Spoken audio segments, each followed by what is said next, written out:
قادیانی وہ ختم نبوت کے بھی غدار ہیں، وہ اسلام کے بھی غدار ہیں، وہ دین کے بھی غدار ہیں، وہ مسلمانوں کے ایمان پر ڈاکہ ڈالتے ہیں۔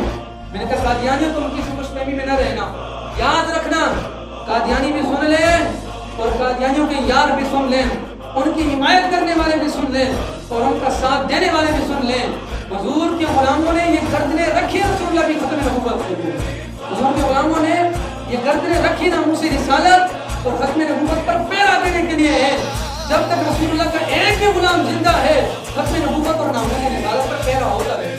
اور تمہاری یہ خوش فہمی دور ہو جانی چاہیے کہ تم یہ خوش فہمی میں نہ رہنا کہ حضور کے غلاموں کو ہم ختم کر دیں گے اور جناب ہم اپنی تبلیغیں کریں گے۔ دنیا پھٹ سکتی ہے، آسمان ادھر کا ادھر ہو سکتا ہے، زمین ادھر کی ادھر ہو سکتی ہے، کائنات ادھر کی ادھر ہو سکتی ہے، لیکن محمد عربی کے بعد کوئی نبی اور رسول نہیں ہے۔ کیوں؟